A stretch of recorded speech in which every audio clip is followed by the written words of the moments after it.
What is up, everybody? It is Steven Dumeng here on my birthday. Happy birthday to me.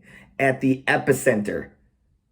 Okay, it's just my apartment. But we're here to talk UFC 300, a very historic event. Everyone's been talking about the quality of the card. Listen, at the end of the day, the show's going to kick ass, and I'm here for it. I am, kudos to UFC to making it to the big 300, and this show is going to be fireworks. I mean, a number of these fights have finish written all over it, excitement written all over it.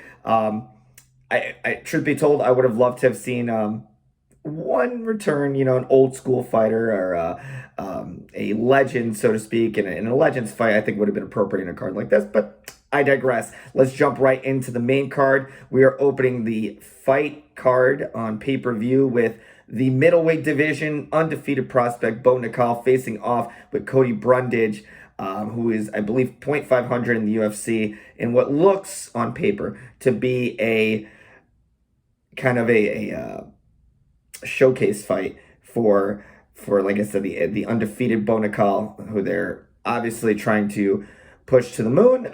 But that said, you never know in MMA. You really never know what's going to happen. Brundage currently riding a 2-fight win streak, it seems, in the UFC. 10-5, coming off a DQ win and a knockout win. And then he is tasked with Bo Nickal, who is 5-0, looked very destructive in his last fight. I mean, got to give him credit, no matter what people think of the guy. 3-0 in the UFC, all first-round finishes, longest fight in the UFC going less than 3 minutes.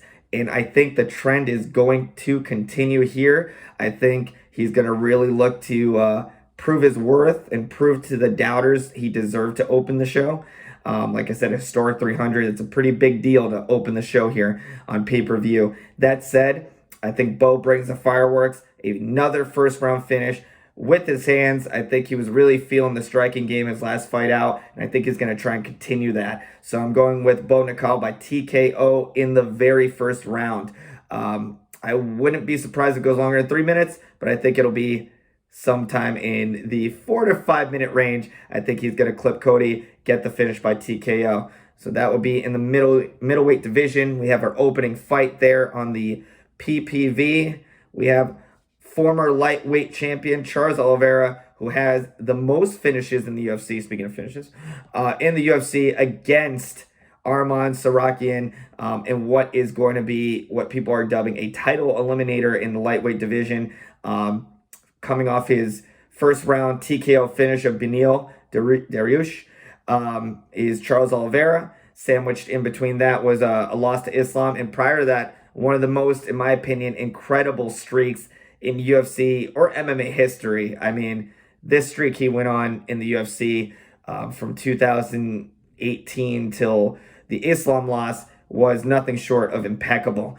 In his way is the 21-3 Arman Tsarukyan, a guy who's very much looking to make this his own moment, and also, ironically, coming off a first-round finish of Beneil Dariush himself, riding a 3-fight win streak, is Arman. That said, I'm still thinking that Charles, we're going to get another finish from Charles, man. He's looked, despite the Islam loss, he's looked like he's been on just another level. And although Arman is very talented, I do feel Charles will be catching him by submission in the second round, in what should be a pretty competitive opening round. But I think Charles will secure the submission and get it done in the second, and hopefully go on to get another, get that rematch, because I really think he should be next for the title, in my opinion, pending the win there.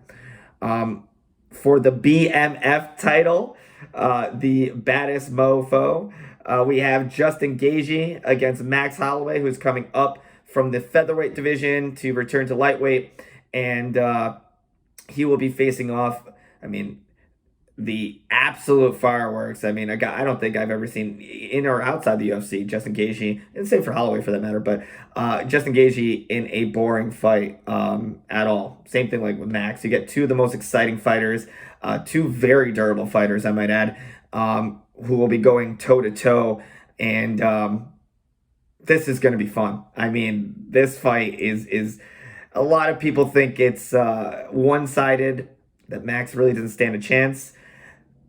It's not that I don't think Max stands a chance. I just think that Gaethje will win.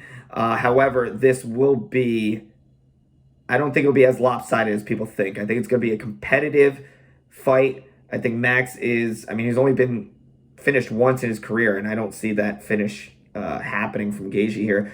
So I'm going with a decision win for Gaethje, in which we'll see Max throw everything in the kitchen sink. Like I said, the guy's super durable, not a single knockout or KO loss, TKO loss rather, on his ledger.